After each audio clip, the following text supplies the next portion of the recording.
from last night itself, the red road will be closed for the common people. So they have shown, they have buckled down under the BJP is saying that we may do such and such thing. They are buckled down on that pressure. And still we are waiting.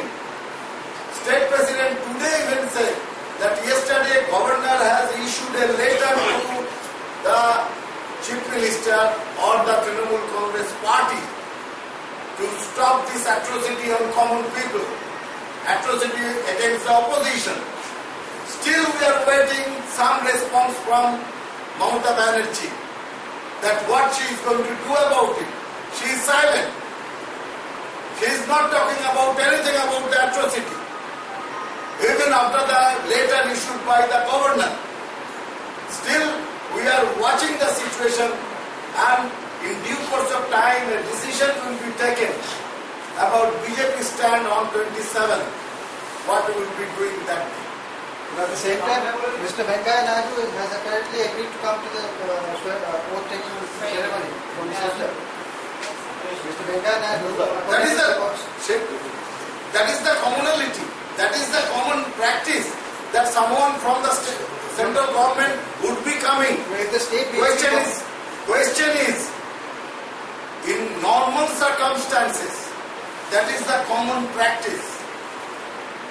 Still we are waiting that whether on 27th state BJP will call the situation in West Bengal as normal or extraordinary. Still we are waiting for that time, because our president has given an ultimatum to the chief minister that either you stop this atrocity by your party cadres and gundas, or we will have to take such and such steps.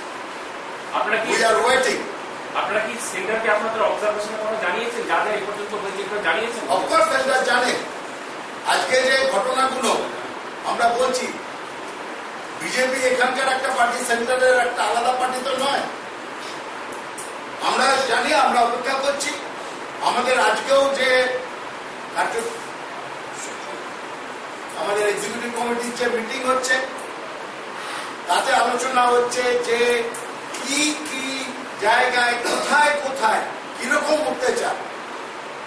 শুধু আপনাদের একটা কথা জানি, পশ্চিম মেদিনীপুরের লোকরা এসে বলছেন, police এসে তাদেরকে বলছে সঙ্গে তৃণমূলের গুন্ডা যে আমাদের কথা শুনে যদি না চলো তাহলে মাওবাদী বলে তোমাদের কেস দিয়েছে।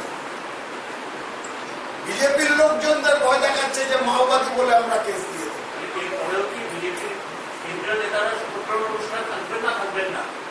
আমি এক্ষুনি আপনাকে বললাম যে এই ঘটনাগুলোকে থামানোর জন্য আমাদের স্টেট প্রেসিডেন্ট আলটিমেটাম দিয়েছেন, এবং তার পরবর্তী ক্ষেত্রে আমরা জানি আমরা 21 তারিখে গিয়েছিলাম রাজ্যপালের কাছে, এবং গতকাল রাজ্যপাল একটি চিঠি ইস্যু করেছেন, আপনারাও জানেন, যেটা তারা প্রেস স্টেটমেন্ট দিয়ে বলেছেন যে এই সমস্ত বন্ধ হোক।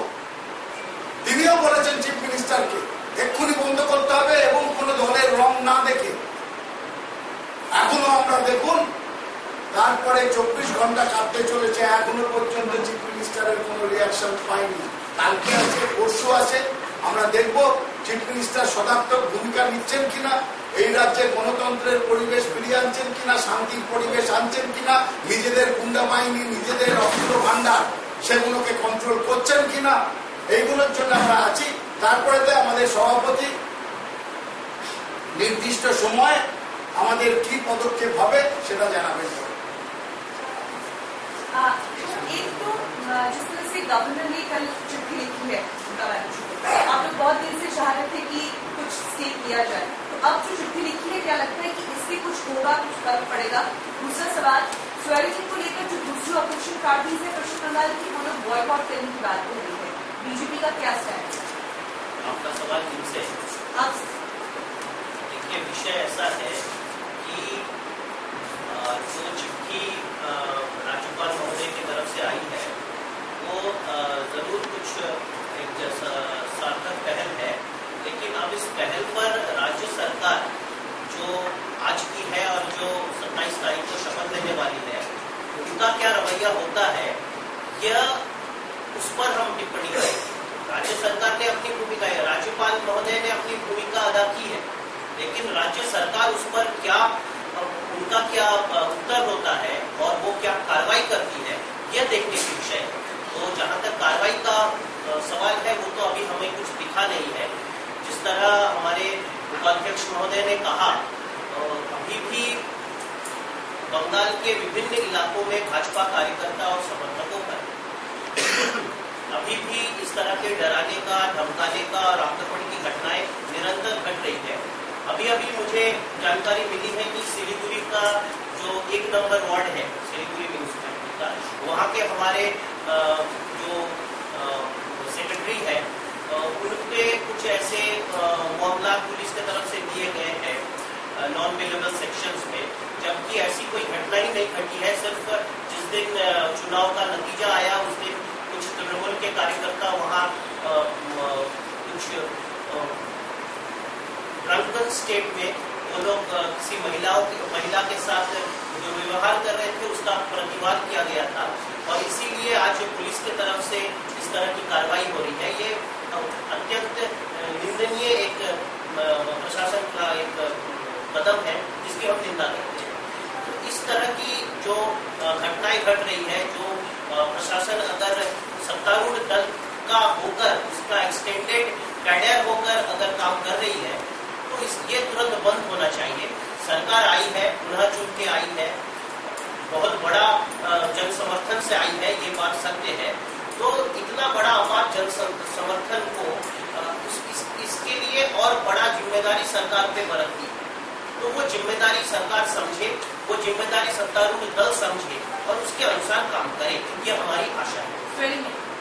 स्वेरिंग इन, देखिए फिलहाल मैंने जो इसके पहले प्रश्न के उत्तर में कहा कि 2 दल जिन्होंने बॉयकॉट किया है, तो उनका बॉयकॉट तो पूरे पश्चिम बंगाल की जनता ने किया। जिस तरह का चुनाव का नतीजा आया है, 2 दल की वोट प्रतिशत में बढ़ोतरी देखी जा रही है। एक है सत्तारूढ़ दल और दूसरा है भाजपा। बाकी जो दल आज चुनावी गणित के कारण वो शायद विपक्षी प्रधान दल बन गए हो, या पता नहीं गठबंधन वो खुद को मानते नहीं है, तो अगर उस स्थिति में वो किसी बॉयकॉट की कॉल देते हैं, तो वो अपना साख बचाने की उनकी नौबत आ गई है। तो वो अपना काम करे। तो इतनी बड़े अपार जन समर्थन के बाद वो इस स्थिति में नहीं है जिस तरह लोगों ने उनको नकारा है। जहाँ तक भारतीय जनता पार्टी का सवाल है, हमारे अध्यक्ष जी ने, और अभी यहाँ पर उपाध्यक्ष जी खुद उपस्थित है, उन्होंने दोनों ने कहा है कि अगर इस प्रकार के आक्रमण 48 घंटे में बंद नहीं होती है, तो भारतीय जनता पार्टी अपना क्या रुख होगा, उस पर दोबारा सोचेगी। फिलहाल देखिए, केंद्र सरकार की तरफ से प्रतिनिधि आ सकते हैं, अब पार्टी और सरकार दोनों में अंतर कीजिए। दुख की बात यह है कि बंगाल में जो सत्तारूढ़ दल है और इसके पहले जो सत्ता में थे, जो विपक्ष में होने की आशा में अभी पूरे अपना सत्ता भी खोए और अपना विपक्ष का स्थान भी खो दिए, तो ये दोनों दल, सरकार और पार्टी, दोनों में जो फर्क बनती है वो कर नहीं पाई। इसीलिए हम टीएमसी को देखते हैं कि टीएमसी पोडियम से सरकार की घोषणाएं होती है और सरकारी पोडियम से पार्टी का कार्यक्रम घोषणा होता है। तो पहले सरकार और पार्टी में अंतर है, तो सरकार का प्रतिनिधि आए, वो सरकार का फैसला है। जहाँ तक पार्टी का रुख है, वो हम 48 घंटे में जो स्थिति बनती है वो देखते स्पष्ट है। এরই বিশেষ একটা প্রশ্ন বলছি যে ঠাকুরবাড়ির যে সমস্ত সম্পত্তি কিছু লোকজনের কবজায় চলে গেছে, সেগুলো কি আপনারা সিজ করার জন্য বলবেন, যে দেবত্ব সম্পত্তি যেগুলো অন্য লোক ভোগ দখল করছে? ঘোষণা করেন টোটাল সম্পত্তিটাকেই আমরা দেবত্ব সম্পত্তি বলেছিলাম মহাসংঘের পক্ষ থেকে। কিছু মানুষ সেখান থেকে, তারা যেহেতু আমি করেছি, আমি জীবিত আছি, আমাকে দিয়ে যদি করিয়ে নেওয়া হয়, ভারতবর্ষের আইনটা এরকম, সেটা করা যায়। এই করাটাকে আমরা মানতে পারছি, আমরা কোনো রকমই ছেড়ে দেবো না, যে দেবত্ব হচ্ছে দেবত্বই থাকবে। দেবত্ব হয়েছিল, তারপরে ওরা পারিবারিকভাবে চাকরি করে। যেহেতু আমি বেঁচে আছি, আমি আপনাকে দেবত্ব করেছিলাম, যখন আমি বেঁচে আছি তখন আমি তাকে চেয়েছি, চাপ দিয়ে দেবত্ব সম্পত্তি চেঞ্জ করে।